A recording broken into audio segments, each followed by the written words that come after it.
Hi, everyone. So, as we continue to expand our knowledge on networking, we need to understand how a router will divide up a network into separate local area networks and how a router operates a little bit differently than a switch.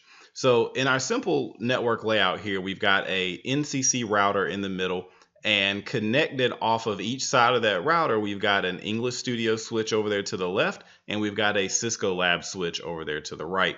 We've also got a Cisco student PC down there, and we've got a English student PC over to the left. So a router, again, anytime you plug anything into a router, now this is not applicable to your home wireless router because that actually operates like a router and a switch all at the same time. This would be for an enterprise level Cisco router. So I'm going to draw on the screen here to show you how it actually divides our network.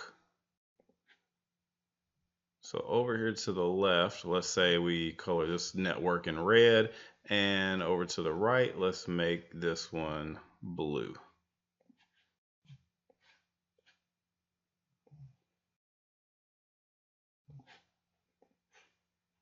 So what a router does is it divides a network into smaller local area networks. So everything that's contained in that blue box to the right is the G001 port on the NCC router, the Cisco Lab switch itself, and the Cisco student PC.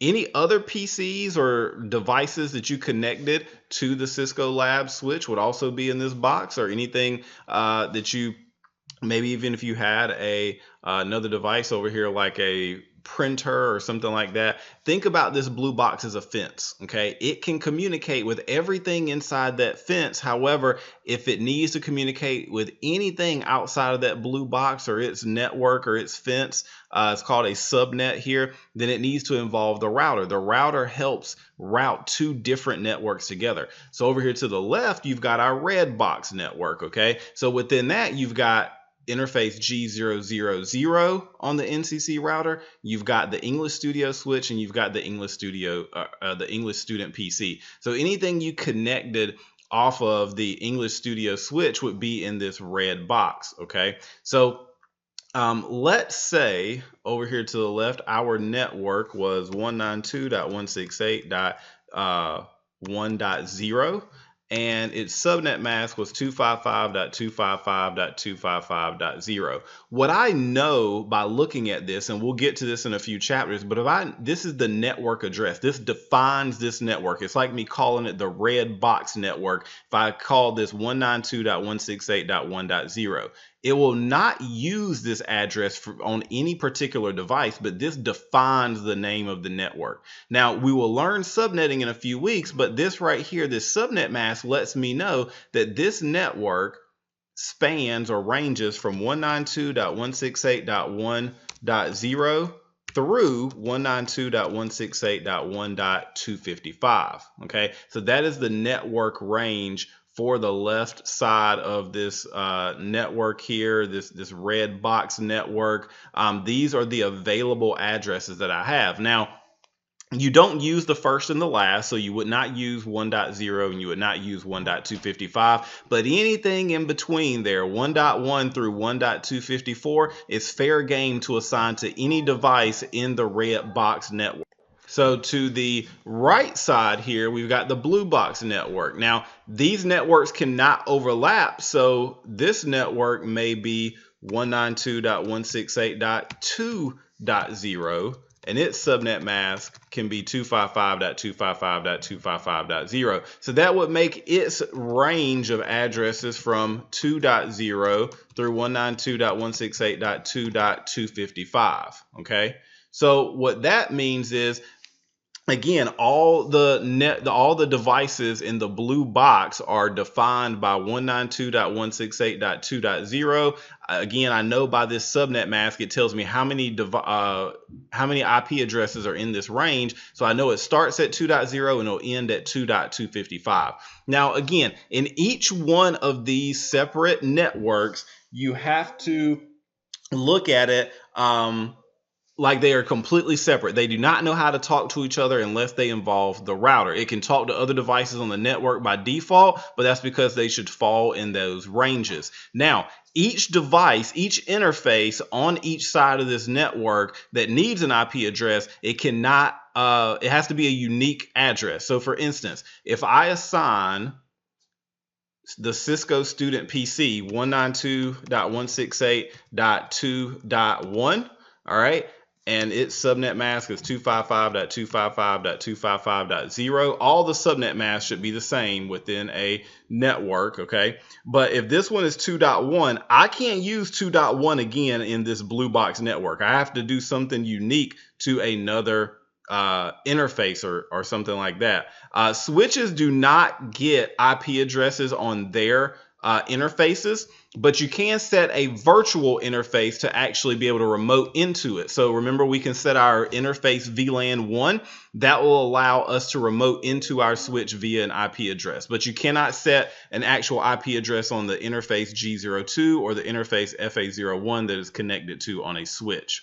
Now on a router, we do have to set a IP address on this G001, and there's a special name for this G001, and it is the default gateway. All right, the default gateway is actually the interface, and it's going to end up being an IP address that is the default gateway for every device in that blue box network. Every device, think about it like a fence gate, okay? So if this blue box was a fence and this is our network here, to get outside of our network, we have to contact our default gateway or go through that fence gate. Another example would be, again, and let's go ahead and assign it actually while we're talking about it. So this default gateway address may be 192.168.2.254. That's our last usable here. A lot of times that's what we'll do. So that default gateway here at G001 is 192.168.2.254. And again, it would have the same subnet mask of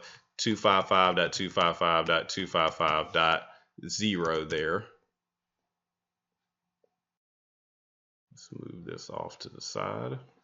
All right. So again, if that is G001, that's the default gateway for the right side of this network. Okay, then anybody that needs to get outside, so if the Cisco student PC wants to talk to the English student PC, it has to go, the traffic travels from the Cisco student PC to the Cisco Lab switch. It goes from the Cisco Lab switch to the NCC router, and then it can go to the other side, but it has to know how to get here. Okay, so it'd be, again, another example would be if I told you to, if we were in a classroom and I said, hey, if anybody needs anything, all right, to get out of this classroom, I need you to first call, Johnny, one of your classmates named Johnny. And when you call Johnny, this is his phone number. You have to call him every time you want to leave this classroom. Then same thing here. Every time anybody wants to leave this blue box, you need to make sure you know the quote unquote phone number or the IP address for the default gateway to get outside of your network, or in that example, outside of the classroom. Okay. So same thing here. We have to let student PC know who the default gateway is. So to do that, we would actually assign it, again, the default gateway here to 192.168.2.254 to that PC. That goes along with that other information that I've got there. Okay, same thing for the Cisco Lab switch. I can set a default gateway on the Cisco Lab switch, and I'll show you how to do that in another lab assignment. But again, the default gateway would still need to be assigned to all of those devices over there. Okay, so similar example, let's look at the left side. All right, so that's the red box there. If we set a IP address over here, again, it would have to fall in this range, so it might be 192.168.1.254. All right, that subnet mask there. And again, this would be the default gateway for this side of the network. All right, so it would be the default gateway for its box or fence over here. So for the student PC, the English student PC, if I set it at 192.168.1.1, 255.255.255.0, then I could also make sure I let it know the default gateway is, for your side, 192.168.1.254. Now, you don't need, when you tell another device what the default gateway is, you actually don't need the subnet mask with it. You just need the IP address. So again, if the English student PC wants to contact the blue box network, anybody in the blue box, then traffic leaves the English student PC, goes to the English Studio switch. It leaves the English Studio switch, contacts the default gateway, which is 192.168.1.254, because again, I made sure it knew that here, and then it will go to the other side of the router. All right, so that is a lesson on default gateways and why they are so important. Also, it kind of gives you a little bit of insight into our future chapters on IP addressing and network addresses. So the very first address is always a network address. You can't use it. The very last one here in this range, because again, this subnet mask tells me where it starts and ends. So it'll start at 192.168.1.0 and it'll go to 192.168.1.255. So there are 256 addresses there, because it'll go 192.168.1.0, 192.168.1.1, 192.168.1.2.3, and so on, changing that last number all the way until it gets to 255. So if you do that, from 0 to 255, there's 256 addresses there. You can't use the first and the last, so that leaves 254 addresses from .1 to .254 as usable addresses. Same thing over here to the right. This one is 192.168.2.0, and because of that subnet mask, I know it ends at 192.168.2.255. So I can't use the first and last, so it's going to go 192.168.2.1, 192.168.2.2, 2.3, 2.4, and so on until you get to 2.255. Now remember, every address that you use on an interface or anything needs to be unique. So the default gateway, again, that does need to be this address here, but like the actual IP address itself needs to be unique for every device. And also remember, you cannot assign IP addresses to a normal layer 2 regular old switch on like FA01, G01. You cannot assign IP addresses there, but you can to the interface VLAN interfaces, which is a virtual interface for you to just basically remote into the switch and contact it, so that you could use Telnet or SSH, preferably SSH, because remember, Telnet is not safe, but you could SSH into it remotely, okay, setting up a username and password and everything. So hopefully that gives you a little bit more insight into the default gateway and why it's needed before you get to our lab assignment where we do some configurations.